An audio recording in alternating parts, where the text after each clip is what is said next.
उत्तर प्रदेश की Agra central jail ने अपने कैदियों की रिपोर्ट उत्तर प्रदेश की शासन को भेजी और उत्तर प्रदेश की शासन से वो रिपोर्ट पहुंच जाती है गृह मंत्रालय। भारत सरकार गृह मंत्रालय में जब रिपोर्ट पहुंचती है तो वहां कैदियों की रिपोर्ट देखी जा रही थी। रिपोर्ट को बड़ी गहनता से पढ़ा जा रहा था। इसी बीच में दो लोगों के नाम सामने आते हैं। दो कैदी होते हैं, एक का नाम होता है नरेंद्र यादव और दूसरे का होता है धर्मेंद्र सिंह। और इन दोनों की रिपोर्ट जब देखी जाती है, पढ़ी जाती है, तो उसको पढ़ने के बाद पी चिदम्बरम खुद एक पत्र तैयार करते हैं और पत्र तैयार करने के बाद वो जून 2010 की बात है, भारत के राष्ट्रपति प्रतिभा देवी सिंह पाटिल को पत्र लिखा जाता है। और पत्र में लिखने के बाद पूरी जो कहानी थी वो बयां की जाती है और साथ ही कहा जाता है कि जो इनकी पुनर्विचार याचिका है इस पर थोड़ा गौर करने की जरूरत है, इसको थोड़ा देखने की जरूरत है। जैसे ही राष्ट्रपति प्रतिभा देवी सिंह पाटिल ने उस रिपोर्ट को देखा, उस रिपोर्ट को पढ़ा, उस रिपोर्ट को पढ़ने के बाद फिर जो उन्होंने अपना फैसला लिया वो वाकई अपने आप में चौंकाने वाला था। दरअसल उन्होंने इन दोनों को फांसी की सजा सुनाई हुई थी। इस फांसी की सजा को वो आजीवन कारावास में बदल देती हैं और जैसे आजीवन कारावास में बदली जाती है तो उसके बाद ये सूचना पहुंच जाती है आगरा के सेंट्रल जेल में। और जब आगरा के सेंट्रल जेल में पहुंचती है तो फिर वहां पर जो कैदी होते हैं दोनों, एक नरेंद्र यादव होता है, दूसरा धर्मेंद्र सिंह होता है, वो एक दूसरे के गले लग के रोना शुरू कर देते हैं। जब रो रहे थे, आसपास बहुत सारे कैदी भी थे, इस दृश्य को अपनी आंखों से देख रहे थे। देखने के बाद कहते हैं कि अगर कोई भी व्यक्ति अपनी ईमानदारी की डटा रहे, टिका रहे, तो उसको हमेशा कभी ना कभी फल जरूर मिलता है। दरअसल इन दोनों कैदियों की जो इस जेल के अंदर जो स्थिति थी, वो कहीं भी जा सकते थे, कहीं भी आ सकते थे, उनके साथ कोई रोक टोक नहीं थी। जबकि वो दोनों के दोनों खूंखार कैदी थे। खूंखार इसलिए थे क्योंकि उन्होंने 5 कत्ल किए हुए थे और 5 कत्ल के आरोप में ही इन दोनों को सजाए मौत का हुक्म सुनाया गया था। उनके बारे में कहा गया था इनको तब तक फांसी के फंदे पर लटका के रखा जाए जब तक इनके प्राण ना निकल जाए। लेकिन ये जैसे ही सजा फांसी से आजीवन कारावास से बदलती है और आजीवन कारावास के बाद फिर इनके व्यवहार को देखते हुए इन्हें जेल से बताया जाता है कि रिहा कर दिया जाता है। अब फिलहाल वो सामान्य जिंदगी जी रहे हैं। आखिरकार ऐसी क्या बात थी कि 5 कत्ल हो जाते हैं और 5 कत्ल के पीछे फिर इनको फांसी की सजा सुनाई जाती है। आज की इस कहानी के माध्यम से यही जानने और समझने की कोशिश करते हैं। आदाब, नमस्कार, सत श्री अकाल। मैं उस्मान सैफी। उत्तर प्रदेश के जिला अलीगढ़ का थाना लगता है मुरसान और मुरसान थाना क्षेत्र का एक गांव लगता है कमराबाग। कमराबाग और दूसरा उससे लगभग 400 मीटर लगा हुआ एक गांव है जिसका नाम है नंगला बाबू। ये 2 गांव हैं। इन 2 गांव जो पहले लगते थे जिला अलीगढ़ में, लेकिन मायावती ने 3 मई 1997 को अलीगढ़ और मथुरा से कुछ हिस्सों को काटकर एक नया जिला बनाया था। उसका नाम रखा था महामायानगर और महामायानगर को आज हम हाथरस के नाम से जानते हैं, पहचानते हैं। अब इस हाथरस जिले में एक तहसील है सादाबाद और सादाबाद तहसील का एक थाना लगता है मुरसान। अब ये जिला इनका लगता है हाथरस। तो यहाँ जो गांव लगता है कमराबाग, कमराबाग की रहने वाली एक 15 साल की लड़की होती है जिसका नाम होता है रीना। रीना एक काल्पनिक नाम है। रीना अपने घर से लगभग 1.5 से 2 किलोमीटर दूर मुरसान जाती है, कस्बे में जाती है पढ़ाई करने के लिए। वो कक्षा 10 की छात्रा होती है। जब वो अपने स्कूल जाती है, विद्यालय जाती है, तो उसके पास गांव का जो एक नंगला बाबू गांव है, वहां का रहने वाला 20 साल का एक लड़का होता है जिसका नाम नरेंद्र यादव होता है। नरेंद्र यादव अक्सर उसका पीछा किया करता था। जब वो स्कूल जाती थी तब भी उसके साथ जाता था। जब वो लड़की स्कूल से वापस आती थी लौटकर, तब भी वो उसके साथ वापस आता था। उसकी हमेशा एक ही कोशिश रहती थी कि कब ये लड़की अकेली मिले और कब ये उसके साथ कुछ अपनी गंदी मंशा को पूरा करे, कब उसके साथ ही गंदा काम करे। ऐसे ही हर दिन वो लड़की बचती बचाती यहाँ से आराम से निकल जाया करती थी। लेकिन उसने कभी अपने घर परिवार में इस बात को जाहिर नहीं होने दिया कि एक लड़का उसका पीछा करता है और वो उसे परेशान करता है। जो लड़का उसका पीछा करता है वो उसका पीछा वहीं तक नहीं करता, बल्कि जो रीना का घर है, हवेली है, उसकी हवेली से लगा हुआ एक घर है जो धर्मेंद्र सिंह का घर होता है, उसकी हवेली होती है। कुछ हवेली धर्मेंद्र सिंह के हिस्से में है तो कुछ हवेली इस रीना के परिवार के हिस्से में, उसके माता पिता के, उसके जो बुजुर्ग हैं उनके हिस्से में। क्योंकि रीना के परिवार वालों ने धर्मेंद्र सिंह के परिवार से लगभग 13.5 बीघा एक जमीन खरीदी थी, उसकी आधी हवेली खरीदी थी। इसलिए धर्मेंद्र इस परिवार को बिल्कुल भी पसंद नहीं करता था और इसी का फायदा उठाया इस यादव नाम के लड़के ने। नरेंद्र यादव न केवल उसका स्कूल में पीछा करता था, बल्कि कभी कभार जब उसका मन करता था तो उस लड़की को देखने के लिए, उसको निहारने के लिए, उस पर गंदी नजर रखने के लिए वो धर्मेंद्र सिंह के घर पे आ जाया करता था। अपने दोस्तों के साथ वहां रहता था, बैठता था, खाना पीना ये सब उसका चलता रहता था। और धर्मेंद्र सिंह के पास और भी कुछ लोग आते थे, जाते थे। इस तरह से ये सिलसिला चल रहा था।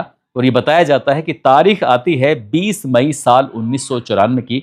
जो लड़की कक्षा 10 में पढ़ रही है, गांव की वो रहने वाली लड़की है, वो गोबर इकट्ठा करती है पशुओं का, और गोबर इकट्ठा करने के बाद उसको पाथने के लिए, उसको उपले बनाने के लिए वो लेके जाती है। और जैसे ही लड़की उसे लेके जाती है तो वो अकेली थी, और इस बीच में मौका पाते ही नरेंद्र यादव, वो पहले से ही ताक में बैठा हुआ था, वो इस फिराक में बैठा हुआ था, उस ने लड़की को पकड़ा। पकड़ने के बाद उसके साथ गंदी हरकत करने लगा, यानी कि उसका रेप करने की उसने तमाम कोशिशें की, लेकिन लड़की आखिर दम तक मेहनत करती रहती है, हिम्मत करती रहती है, और वहां से उसे छूट छाट के आ जाती है। और जैसे छूट के आती है तो घर पे उसके चाचा थे, चाचा को उसने पूरी कहानी बयां की कि पड़ोस गांव का एक लड़का है, उसे हमेशा परेशान करता है। उसके गांव का नाम नंगला बाबू है, जो कि उसके लड़की के गांव से लगभग 400 मीटर की दूरी पर था। जैसे चाचा को ये बात पता चलती है, चाचा ने अपने एक भतीजे को पकड़ा साथ, और कहा कि अभी के अभी चलते हैं और उसका हिसाब किताब करके आते हैं। जैसे ही रीना के चाचा, रीना का भाई जो होता है चचेरा तहेरा, वो एकदम गुस्से में आते हैं, सीधा पड़ोसी गांव जाते हैं। पड़ोसी गांव जाने के बाद जो नरेंद्र यादव होता है, उसके माता पिता से, उसके परिवार के सदस्यों से बात करते हैं कि तुम्हारा बेटा हमारी बेटी को हमेशा स्कूल जाते हुए छेड़ता है, परेशान करता है, और उसने हद तो तब कर दी, वो गांव चलाया जब वो उपले पात रही थी, तब उसके साथ उसने गंदी हरकत करने की कोशिश की, उसके साथ बलात्कार जैसी घटना को अंजाम देने की कोशिश की। उन्हें इतना गुस्सा आता है, उन्होंने कहा ठीक है, हम अपने बेटे से बातचीत करते हैं। और जैसे ही नरेंद्र यादव घूमता घामता अपने घर पहुंचता है, तो यहाँ पर जो लड़की के चाचा और लड़की का भाई होता है, उन्हें इतना गुस्सा था, उन्होंने उस नरेंद्र यादव को खूब पीटा, जमकर पीटा, और जमकर पीटने के बाद उससे ये एहसास कराया कि जो तुमने किया है वो बिल्कुल भी अच्छा नहीं किया। इसके बाद लड़की के चाचा, लड़की का भाई वो घर आ जाते हैं। घर आने के बाद कहते हैं कि बेटा, तुम्हें परेशान होने की बिल्कुल भी जरूरत नहीं है। लेकिन ये परिवार नहीं जानता था कि जो भविष्य में होने वाला है इतना भयानक होगा, इतना खतरनाक होगा, जिसकी इन्होंने कभी कल्पना नहीं की थी। दरअसल लड़की के जो पापा होते हैं, जिनका नाम होता है चंद्रवीर सिंह, और उसके चाचा होते हैं चंद्रपाल सिंह, और उसका भाई होता है एक चचेरा तहेरा भाई, जिसका नाम अजय होता है। 26 मई साल 1994 की बात है। एक गांव लगता है सलोट। सलोट गांव में हरदम सिंह नाम का एक व्यक्ति होता है, उनके परिवार में एक शादी थी। तो 26 तारीख को लड़की के चाचा, लड़की के पापा, लड़की का एक भाई, ये तीनों के तीनों स्कूटर पर जाते हैं शादी समारोह में शामिल होने के लिए। और शादी समारोह में शामिल होने के बाद जब वापस लौट कर आए थे, तो तारीख आ जाती है 27 मई 1994, यानी कि 26 की रात को निकले हैं, और जब आते हैं तो वापस 27, यानी कि 26 और 27 मई 1994 की रात लगभग 3 बजे के आसपास का, यानी कि दिन निकलने ही वाला था, 3 बजे के आसपास का वक्त हो रहा था। जैसे ही वो अपने हवेली की तरफ बढ़ रहे हैं, स्कूटर की जो लाइट थी, स्कूटर की लाइट कुछ लोगों पे पड़ती है, क्योंकि उनके घर से, उनकी हवेली से कुछ लोग बाहर जब निकल रहे हैं, तो उन्होंने ये जानने की भी कोशिश की भी कौन है, हमारे घर में कौन गया है, क्यों आए हो, क्या बात है। जैसे ही इस लड़की के चाचा, इस लड़की के पापा, इस लड़की का जो भाई था, वो घर के अंदर जब प्रवेश करते हैं, वहां जाकर देखते हैं जो दृश्य उन्होंने अपनी आंखों से देखा था, उसकी चीख निकल जाती है। वो जोर जोर से चीखते हैं, चिल्लाते हैं। उसके बाद पूरा गांव इस बीच में इकट्ठा हो जाता है। दरअसल घर का जो एक मुखिया होता है, जिम्मेदार पर्सन होता है, बुजुर्ग व्यक्ति होता है, जिसका नाम पीताम्बर सिंह होता है, उम्र जिनकी लगभग 70 साल के आसपास होती है, वो भी खून से लथपथ पड़े हुए थे। इस घर में जो चंद्रवीर की पत्नी होती है, जिसका नाम रामवती होता है, जिसकी उम्र लगभग 32 साल के आसपास होती है, वो भी खून से वहां लथपथ पड़ी हुई थी।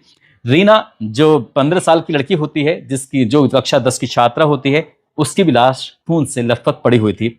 रीना का, यानी कि जो चंद्रवीर का भाई है, रीना का भाई, चंद्रवीर का बेटा और रीना का भाई, जिसका नाम नरेंद्र होता है, जिसकी उम्र लगभग 10 साल के आसपास होती है, वो भी खून से लथपथ पड़ा हुआ था। इसका इनका चंद्रवीर का भतीजा होता है, जिसका नाम रवि उर्फ रविंद्र होता है, जिसकी उम्र लगभग 12 साल के आसपास होती है, वो भी खून से लथपथ पड़ा हुआ था। घर के अंदर 5 लाशें पड़ी हुई थी, जिसमें एक बेटी की, एक पत्नी की, एक बुजुर्ग आदमी की, 2 बच्चों की, जिसमें 10 साल का और 12 साल का बच्चा होता है। इसके बाद ये सूचना पुलिस को दी जाती है, और जैसे पुलिस को सूचना मिलती है तो एसएचओ मुरसान अमरपाल सिंह अपनी टीम के साथ मौके पर पहुंच जाते हैं। मौके पर आने के बाद जो दृश्य देखते हैं, देखकर पुलिस भी खुद हैरानी में पड़ जाती है। पुलिस भी सोचने पर मजबूर हो जाती है कि आखिरकार इतना बड़ा कांड कैसे हो गया। उन्होंने देखा कि 70 साल का बुजुर्ग है। जब पोस्टमार्टम कराया जाता है, लाशों को कब्जे में लेने के बाद उसको पोस्टमार्टम के लिए भेजा जाता है, तो पोस्टमार्टम की रिपोर्ट से ही पता चलता है कि एक गहरा घाव है जो शायद गर्दन के पास था, और 4 चीरे लगाए गए थे, जैसे कोई धारदार हथियार होता है जिसे इस तरह से मारते हैं, तो 4 गहरे घाव इस तरह से थे जो पूरे शरीर को एकदम से काटता हुआ निकल जाता है। ऐसे ही नरेंद्र जो 10 साल का बच्चा होता है, उसको 7 चीरे इस तरह से मारे गए थे, और 1 चीरा उसको इस तरह से मारा गया था। रामवती जो होती है उस बच्चे की माँ, जिसको 10 घाव इस तरह से मारे गए थे, और 2 उसको चीरे मारे गए थे, पूरा लंबा मतलब चीरा मारा गया था। रवि उर्फ रविंद्र, जिसकी उम्र 12 साल के आसपास होती है, उसको 6 घाव ही मारे गए थे इस तरह से, उसको चीरा नहीं मारा गया था। जबकि जो लड़की होती है 15 साल की, जिसका नाम रीना होता है, उसको 12 घाव मारे गए थे, बहुत ज्यादा मतलब मात्रा में, जो गहरे घाव थे और 7 उसको चीरे थे इस तरह से। और उन्होंने अपनी आंखों से जब पुलिस वालों ने देखा उस दृश्य को देखकर पुलिस वाले भी, परिवार वाले भी, गांव वाले भी सब के सब हैरानी में पड़ जाते हैं, क्योंकि उसने ऊपर तो कपड़े पहने हुए हैं लड़की ने, लेकिन उसके नीचे एक भी कपड़ा नहीं था। ना उसने कुछ भी, मतलब जो भी उसने पहना हुआ था वो कपड़े सब अलग पड़े हुए थे।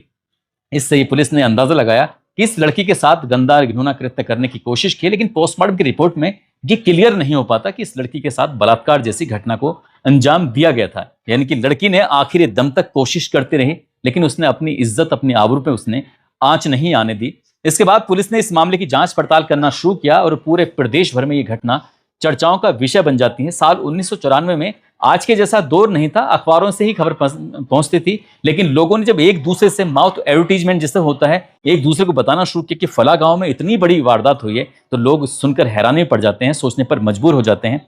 सरकार भी उन दोनों हिल गई थी इस घटना के बाद। अब इस मामले की जो जांच पड़ताल दी जाती है, इन्वेस्टिगेटिव ऑफिसर होते हैं ओम प्रकाश सचान ने इस मामले की जांच पड़ताल की और आरोपियों की एक एक करके गिरफ्तारी करना शुरू कर दिया। इसमें जो कुल मिला के आरोपी होते हैं वो 6 आरोपी पाए जाते हैं। 6 में से 3 ऐसे होते हैं जो पकड़े जाते हैं, गिरफ्तार हो जाते हैं, और 3 ऐसे होते हैं जो खुद जाकर आत्मसमर्पण कर देते हैं, कोर्ट में सरेंडर कर देते हैं। और जो लड़की के पिता होते हैं उनकी तहरीर के आधार पर एफआईआर दर्ज कर ली जाती है। इसमें एफआईआर होती है नरेंद्र यादव के नाम से, जो 20 साल का लड़का, जो उस लड़की का अक्सर स्कूल के पीछे पीछा करता था, उसके साथ आता था, जाता था, उसकी गंदी नजर रहती थी। एक बार जब उपले लड़की पात रही थी तब भी उसने उसके साथ गंदी हरकत करने की कोशिश की, लेकिन वो कामयाब नहीं हो सका।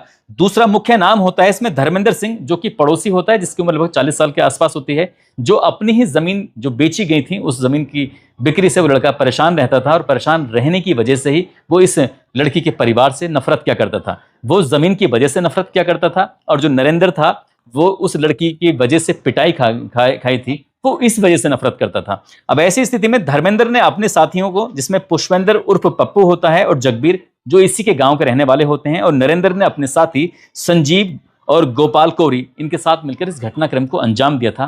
पुलिस की ऐसी रिपोर्ट में आता है। पुलिस ने इस मामले की जांच पड़ताल की। जांच पड़ताल करने के बाद इसमें चार्जशीट लगाई जाती है, और चार्जशीट लगाने के बाद मामला अदालत पहुंचता है, और निचली अदालत से 5 दिसंबर साल 1996 को फैसला आता है। और जो फैसला आता है, जो मुख्य आरोपी होते हैं दोनों, जिसकी एक की नजर, यानी कि धर्मेंद्र सिंह की नजर जमीन पर थी, हवेली पर थी, और नरेंद्र सिंह की नजर उस बिटिया पर थी जिसकी उम्र लगभग 15 साल के आसपास होती है। तो अदालत इन दोनों को सजाए मौत का हुक्म सुनाती है, ये कहते हुए कि इन्हें फांसी के फंदे पर तब तक लटका के रखा जाए जब तक कि इनके प्राण ना निकल जाए। 5 दिसंबर साल 1996 को जब ये फैसला आया था, तो फैसले में ये भी आया था कि जो जगबीर सिंह है, जिनका साथी है, पुष्पेंद्र सिंह है, और गोपाल कौरी है, और संजीव है, इन्हें आजीवन कारावास की सजा सुनाई जाती है, और मरते दम तक इन्हें भी सलाखों के पीछे रहना ही पड़ेगा। इसके बाद फिर ये हाई कोर्ट की तरफ रुख करते हैं, और हाई कोर्ट की तरफ रुख जब किया जाता है तो ये 19 अगस्त साल 1997 को इलाहाबाद हाई कोर्ट की तरफ से फैसला आता है, और इलाहाबाद हाई कोर्ट ने निचली अदालत के इस फैसले को पलट देती है। और इलाहाबाद हाई कोर्ट जो इस फैसले को पलट देती है, तो जिसमें पहले 4 आरोपी जिन्हें आजीवन कारावास सुनाया गया था, और 2 आरोपी ऐसे होते हैं जिनको मृत्युदंड यानी कि फांसी की सजा सुनाई जाती है। अब ये इक्वल कर दिया जाता है, सभी को आजीवन कारावास की ही सजा सुनाई जाती है, और फांसी की सजा को रद्द कर दिया जाता है। लेकिन मामला फिर सरकार, जो उत्तर प्रदेश की सरकार होती है, वो सुप्रीम कोर्ट की तरफ जाती है, और सुप्रीम कोर्ट की तरफ जाने के बाद फिर इन आरोपियों के मामले में सुनवाई होती है।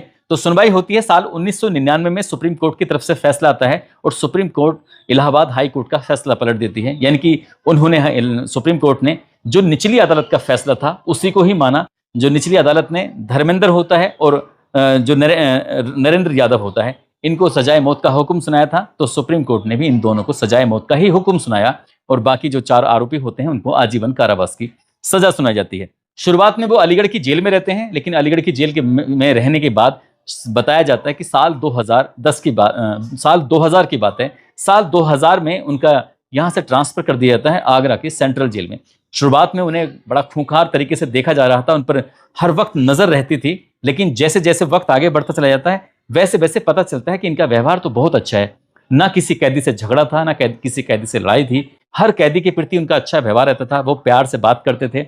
इसलिए वक्त का पहिया जब आगे बढ़ रहा था, तो हर साल शासन को रिपोर्ट जाती थी उत्तर प्रदेश की सरकार को, और जैसे ही उत्तर प्रदेश की सरकार की रिपोर्ट जाती थी, तो उनके हर दिन की रिपोर्ट कि आज इन्होंने ऐसा काम किया, अच्छा काम किया, किसी के प्रति खराब व्यवहार नहीं है, और ये बड़े अच्छे से रह रहे हैं। ऐसे करते करते हर साल रिपोर्ट जाती थी, रिपोर्ट जाते जाते फिर इनकी रिपोर्ट पहुंच जाती है शासन से गृह मंत्रालय, और गृह मंत्रालय से पहुंच जाती है जो उस वक्त गृह मंत्री थे पी चिदम्बरम। पी चिदम्बरम ने इस मामले को गंभीरता से लिया और खुद से पत्र लिखा राष्ट्रपति प्रतिभा देवी सिंह पाटिल के नाम। और पत्र लिखने के बाद, ये जून 2010 के आसपास की बात बताई जाती है, उन्होंने कहा कि इस मामले में एक बार इनकी जो पुनर्विचार याचिका है उस पर गौर कर लिया जाए, क्योंकि ऐसी जानकारी प्राप्त होती है कि ये आपसी रंजिश थी जमीन को लेकर, इसलिए शायद इनका नाम लिखवाया गया है। लेकिन जैसे राष्ट्रपति प्रतिभा देवी सिंह पाटिल ने पूरी फाइल पढ़ी और जो जेल की रिपोर्ट थी वो देखा, तो उसके हिसाब से ही ये पता चलता है कि इनकी आज जो फांसी की सजा थी उसको आजीवन कारावास में बदल दिया जाता है, क्योंकि उनका व्यवहार अच्छा जो था। अब इनका व्यवहार अच्छा था, जो आजीवन कारावास में बदल जाती है फांसी की सजा, तो उसके बाद ये फिर पहुंच जाते हैं सीधा सलाखों के पीछे तो रह ही रहे थे, लेकिन सलाखों के पीछे रहने के दौरान ही इनका व्यवहार अच्छा था, तो इनकी जो फांसी की सजा थी फिर वो आजीवन कारावास में बदल जाती है। और आजीवन कारावास से फिर इनको कुछ दिन के बाद ऐसा बताया जाता है कि ये छूट जाते हैं। एक जो इन्हीं के साथ जेल में कैदी होता है, उस कैदी से जब मेरी बातचीत चल रही थी तो कैदी ने ये कहा कि इसमें पुलिस ने शायद उतनी ईमानदारी से जांच पड़ताल नहीं की। ऐसी जानकारी उसके हिसाब से पता चलती है कि इस मामले में कोई और जो मुख्य आरोपी थे उनको तो शायद उन्होंने अलग कर दिया, और अलग करने के बाद जो कुछ इसमें बेकसूर लोगों को भी इन्हें सलाखों के पीछे भेज दिया गया। खैर, जो भी था उस वक्त क्या बात रही थी क्या नहीं रही थी, ये तो खैर पुलिस की जांच के बाद ही, जो भी रहा होगा उसके बाद ही कह सकते हैं। लेकिन जो भी इसमें हुआ है वो वाकई अपना आप में 5 लोगों का कत्ल होना, वो भी इतने भयानक रूप में, वो हैरान करने वाली बात है, सोचने वाली बात है। दोस्तों, इस पूरे घटनाक्रम को सुनाने का उद्देश्य किसी को परेशान करना नहीं है, किसी का दिल दुखाना नहीं है, बल्कि आपको जागरूक करना है, आपको सचेत करना है। और जाते जाते बागपत के रहने वाले हैं योगिंदर सिंह भारद्वाज, आज इनका जन्मदिन है, इनकी न शादी की सालगिरह है, इनको शादी की सालगिरह की बहुत बहुत शुभकामनाएं, बहुत बहुत मुबारकबाद। और कुछ लोगों ने नाम लेने की अपील की है, जिसमें आरोही मिश्रा हैं, मयंक गुप्ता, राजू पांडे, मोहम्मद इमदाद आलम, राम सिंह, मंजू पूनिया, अरशद हुसैन, संदीप कुमार, दीपू सोनू, महावीर सिंह, सादिक सैफी, सुशील शर्मा, देव कुमार, अरविंद श्रीवास्तव, बलवीर सिंह, शाहरुख शाह, प्रेम सागर प्रजापति, शैलेंद्र वर्मा, नितिन गौतम, विनोद सोलंकी। आप सब लोग अपना ख्याल रखें, सुरक्षित रहें। जय हिंद, जय भारत।